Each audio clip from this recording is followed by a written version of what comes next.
ఒక అరణ్యానికి సమీపంలో ఒక బలాఢ్యుడు ఉండేవాడు. అతని పేరు శరభయ్య. ఆ శరభయ్య ప్రపంచంలో తనకు మించిన బలాఢ్యుడెవ్వరూ ఉండడు అని అనుకుంటూ ఉండేవాడు. ఏం చేతను అంటే అతను అడవికి వెళ్ళి కట్టెలు కొట్టి మామూలు కట్టెల మోపు కంటే 10 ఇంతలు ఉండే మోపు కట్టి దాని ఇంటికి తెచ్చి తన పెళ్ళంతో నేను కలియుగ భీముణ్ణే, చూడు ఎంత పెద్ద మోపు తెచ్చానో అంటూ ఉండేవాడు. భీముడివా? నిజంగా భీముడు ఎదురైతే పారిపోదువు కదూ, బలవంతుడివే కాదని నిన్నెవరంటారు, కానీ మహాబలుడు మటికి నువ్వు కాదు అనేది శరభయ్య భార్య దుర్గమ్మ. ఈ మాట వినగానే శరభయ్యకి ఎక్కడ లేని కోపం వచ్చి, మాటలతో పనేమిటి, నాకన్నా బలం గలవాణ్ణి చూపించు, అప్పుడు నీ మాటల్ని నేను నమ్ముతాను అంటూ ఉండేవాడు. ఒక రోజున దుర్గమ్మ నెత్తిన పెద్ద కుండ పెట్టుకుని నీళ్లు తేవడానికి గాను బావికి వెళ్ళింది. ఆమె బావిలో చేద వేసి తోడబోయేసరికి అది విపరీతంగా బరువెక్కిపోయింది. పైకి రానిలేదు. ఆమెకి ముచ్చెవటలు పోసాయే గాని ఎంత ప్రయత్నించినా ఫలితం లేకపోయింది. చివరికి ప్రాణం విసిగి చేదని బావిలోనే వదిలేసి కాళీ కడవతో తిరుగు ప్రయాణం పట్టింది దుర్గమ్మ. ఆమె కాలిబాట వెంబడి నడుస్తూ ఉండగా అరణ్య మార్గం నుంచి వచ్చే మరొక కాలిబాట మీదుగా ఇంకొక స్త్రీ తన బిడ్డని ఎత్తుకుని బావి దగ్గరికి వస్తూ ఉంది. అయితే ఆ రెండవ స్త్రీ దుర్గమ్మతోటి కాళీ కడవతో తిరిగి వస్తూ ఉన్నావేం, బావి ఎండిపోయిందా ఏమిటి అని అడిగింది. లేదమ్మా, బావిలో వేసిన చేద 10 మంది పట్టిలాగితే గాని పైకి వచ్చేలా లేదు, అంచేత ఆ బావిని ఏ భూతమో చేరినట్టుంది అనిపించింది అంది దుర్గమ్మ. అంతే కదా, నా వెంటరా, నీకు కావలసినంత నీరు నేను తోడిస్తాను అంది. చూడబోతే ఆ రెండో స్త్రీ పెద్దంత బలంగానూ లేదు. కానీ దుర్గమ్మ ఆమె వెంట వెళ్ళింది.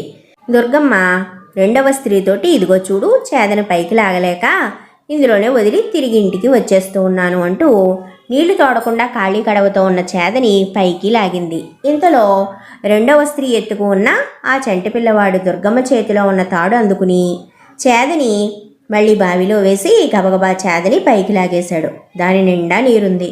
దుర్గమ్మ తన నోటికి చెయ్యి అడ్డం పెట్టుకుని నిర్ఘాంతపోయి కళ్ళప్పగించి చూస్తూ ఉంది. ఆమె నోట మాట రాలేదు. కానీ పిల్లాడి తల్లి మాత్రం ఏమీ ఆశ్చర్యపడలేదు. ఆ చంటివాడు ఒక్క రవ్వంత కూడా అలసట చెందకుండా చేద తర్వాత చేద తోడిపోస్తూ ఉంటే ఇద్దరు స్త్రీలు చక్కగా స్నానాలు చేసి తమ వెంట తెచ్చుకున్న బట్టలన్నీ ఉతుక్కుని కడవల నిండా నీరు నింపుకుని ఇంటికి తిరుగు ప్రయాణం అయ్యారు. ఇద్దరూ తిరిగి వచ్చేటప్పుడు దారులు చీలే చోట దుర్గమ్మ రెండవ స్త్రీ యొక్క పూర్వోత్తరాలు అడిగి తెలుసుకుంది. ఈ దారిన పోతే మా ఇల్లు వస్తుంది, మా ఆయన పేరు అపరభీముడు అని చెప్పి రెండవ స్త్రీ తన బిడ్డతో సహా అక్కడి నుంచి వెళ్ళిపోయింది. దుర్గమ్మ ఇంటికి చేరుకుంటూనే భర్తకి జరిగిందంతా చెప్పింది. ఈ ప్రాంతాలలో నేను కాకుండా ఇంకొక అపరభీముడు ఉన్నాడన్నమాట, అలా చెప్పుకుని తిరుగుతూ ఉన్నాడు కాబోలు, వాడి సంగతి రేపే పట్టేస్తా అన్నాడు శరభయ్య. నీకు పుణ్యం ఉంటుంది, వాడి జోలికి మాత్రం నువ్వు పోకు, వాడు నిన్ను హతమారిస్తే నా పనేం కావాలి, వాడికి పసికొడుకు ఉన్నాడు, అటువంటి చంటి బిడ్డడే అంత బలంగా ఉంటే వాడు ఇంకెంత బలంగా ఉండాలి అంది దుర్గమ్మ. శరభయ్య పెళ్ళం మాట చెవికెక్కించుకోకుండా, రేపు పొద్దున్నే వాడి సంగతి చూస్తా, నువ్వు వాడింటికి దారి చూపించు, పై పని నేను చూసుకుంటాను అన్నాడు రోషంగా. మర్నాడు ఎంత వద్దంటున్నా సరే వినిపించుకోకుండా భార్యని వెంట పెట్టుకుని తన విల్లంబులు కత్తి తీసుకుని అక్కడి నుంచి బయలుదేరాడు. అయితే ఈ అపరభీముడి సంగతి తర్వాత తేల్చుకుందాం. అసలు నువ్వు నిన్న బావి గురించి ఏదో చెప్పావు కదా, బావి సంగతి ఏంటో చూద్దాం పదా అని ఆ మనిషి వెంటనే తన భార్యని వెంట పెట్టుకుని బావి దగ్గరికి వెళ్ళాడు.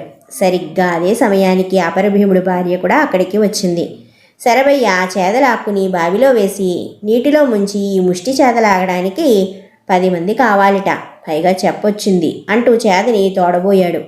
ములిగి ఉన్న ఆ చేదని పైకి లాగడానికి గాను మూలిగి ముక్కి పళ్ళు బిగువన చేదని కొద్దిగా నీటిపైకి లాగాడు.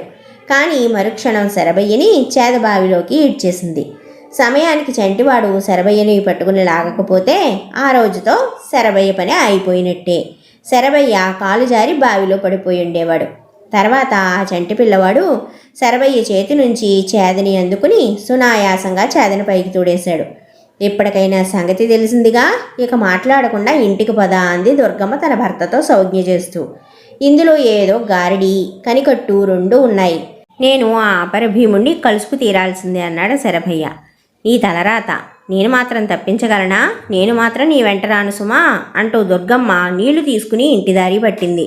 రెండో స్త్రీ శరభయ్యతో, నా మాట విను, నీ భార్యలాగా నువ్వు కూడా చక్కా ఇంటికి వెళ్ళిపో. నా మొగుడు మంచివాడు కాదు.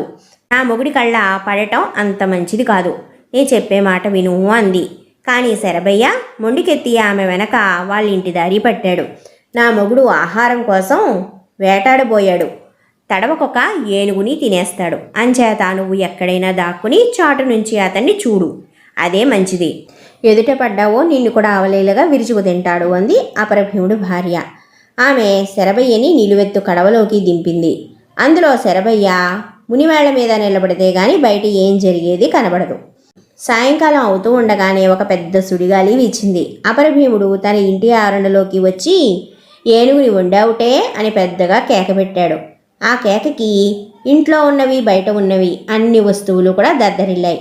శరభయ్య దాగి ఉన్న కడవ కూడా కంపించింది. శరభయ్యకి వణుకు పుట్టుకొచ్చింది. తనకన్నా మహాబలుడు ఒకడున్నాడనే విషయం అతనికిప్పుడు స్పష్టంగా తెలిసిపోయింది. నీ ఏనుగు సిద్ధంగా ఉంది, వచ్చి తిను అని అపరభీముడి భార్య అంటూ ఉంది.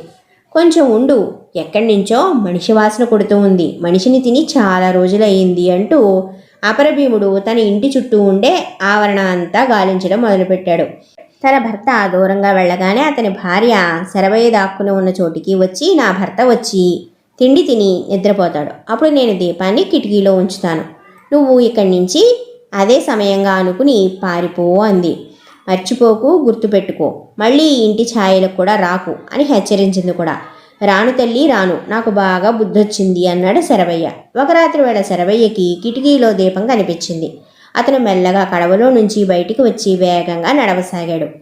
అతను కొద్ది దూరం వెళ్ళాడో లేదో ఒక పెద్ద సుడిగాలి లేచింది. మనిషి వాసన, మనిషి వాసన అన్న మాటలు కూడా వినవచ్చాయి.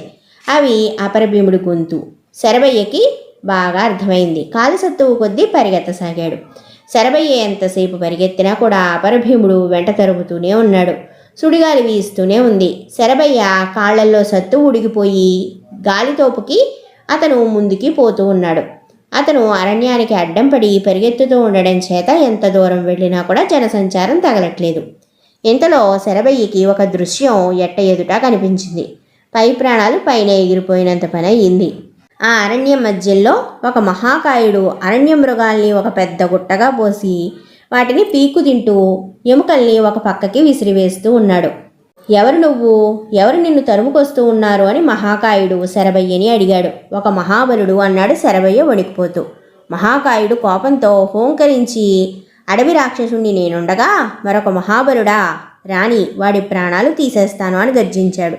ఇంతలో అపరభీముడు దగ్గరికి రానే వచ్చాడు. అతనితో పాటు వచ్చిన సుడిగాలి శరభయ్యని పైకి ఎక్కడికో ఎగరగొట్టేసింది. దానితో అతను ఎగిరి ఒక చెట్టు కొమ్మల మధ్య చిక్కుకుపోయాడు. అక్కడి నుంచి అతను అతి దారుణమైన మహాబలుల యుద్ధం కళ్ళారా చూశాడు. ఇద్దరు మహాబలులు కొంచెంసేపు ఒకరికొకరు ఎదురుగా నిలబడి చూసుకుని తర్వాత కలియబడ్డారు.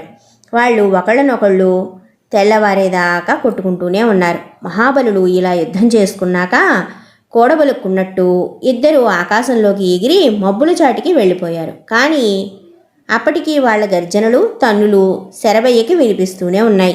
వాళ్లల్లో ఎవరు గెలుస్తారో చూద్దామని శరభయ్య ఎంతోసేపు ఎదురు చూస్తూ ఉన్నాడు. కానీ వాళ్ళు తిరిగి భూమికి దిగిరానే లేదు. చివరికి అతని చెట్టు దిగి దారి వెతుక్కుంటూ ఇంటికి చేరుకున్నాడు. అటు తర్వాత శరభయ్య ఎన్నడూ తన బలం గురించి భార్యతో గాని ఇతరులతో గాని గొప్పలు చెప్పుకోలేదు. ఆ ప్రాంతాల వాళ్ళు మబ్బులు ఉరిమినప్పుడల్లా మహాబలులు ఇంకా యుద్ధం చేస్తూనే ఉన్నారు అంటూ ఉంటారు. కథ కంచికి మనం ఇంటికి. ఈ కథ నాతో పాటు మీ అందరికీ కూడా నచ్చింది అనుకుంటూ ఉన్నాను. కొత్తగా మీ ముందుకి వస్తూ ఉన్న మా ఛానల్ని సపోర్ట్ చేయండి. మర్చిపోకుండా మా కథని లైక్ చేసి, షేర్ చేసి, కామెంట్ చేయండి. మీరు కనుక ఇది మొదటిసారిగా ఉమా చందమామ కథల ఛానల్ చూస్తూ ఉన్నట్లయితే మా ఛానల్ సబ్స్క్రైబ్ చేసుకుని పక్కనే ఉన్న బెల్ ఐకాన్ యాక్టివేట్ చేసుకోండి. మనం తిరిగి మరొక మంచి సరదా అయిన కథతో మళ్ళీ కలుసుకుందాం.